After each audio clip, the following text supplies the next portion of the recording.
Samantala, iginiit naman po ngayon ni Justice Secretary Leila de Lima na nananatili po ang kapangyarihan ng pamahalaan na tugisin ang mga may sala kahit pa may umiiral na peace agreement.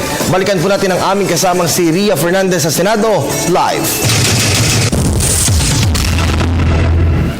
Kirby, iginiit nga ni Justice Secretary Leila de Lima, isa sa mga resource speaker dito sa Joint Committee hearing ng Senado ukol sa Mamasapano incident, na hindi napuputol ang kapangyarihan ng pamahalaan na ipatupad ang batas laban sa mga terorista kahit pa may umiiral na kasunduang pangkapayapaan. Ayon kay de Lima, walang batas na nagpapatigil sa pamahalaan para arestuhin sina Marwan at Usman na mga kilalang high-value terrorist targets habang nagpapatuloy ang peace process. Samantala, iginiit din ni de Lima na maaaring humarap sa kasong kriminal ang BIFF at MILF at kasong kriminal at administratibo ang PNP-SAF sakaling mapatunayang hindi lamang pag-aresto kina Marwan at Usman ang layunin ng Oplan Exodus noong Enero 25. Nasa ilalim pa kasi ang mga ito ng ceasefire, bagay na kinumpirma ni GPH Peace Negotiator Professor Miriam Coronel Ferrer.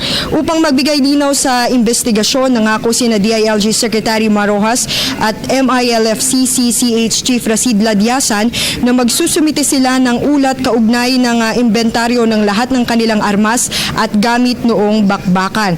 Bukod dito sa binasang sulat ni Ladyasan mula kay MILF Chief Peace Negotiator Muhager Iqbal, siniguro nitong ibabalik na nila lahat ng armas at gamit ng PNP-SAF, pagpapakita ng pakikiisa nila sa pamahalaan para sa pagtamo ng katotohanan, katarungan at kapayapaan. Kirby, mamaya ay susubukan nating makuha sina Professor Miriam Coronel Ferrer at OPAP Secretary Ging Deles para sa isang panayam at tanungin natin yung kanilang reaksyon dun sa naging sulat nga ni MILF Chief Peace Negotiator Muhager Iqbal, kung saan iginiit nga niya na ang MILF ay nananatiling isang revolutionary organization at hingi rin tayo ng kanilang reaksyon sa patuloy na hindi pagdalo ni Iqbal dito sa pagdinig ng Senado. Yan muna ang ating pagbabalita mula rito sa Senado kasamang Unit 3. Ako si Ria Fernandez para sa Telebisyon ng Bayan.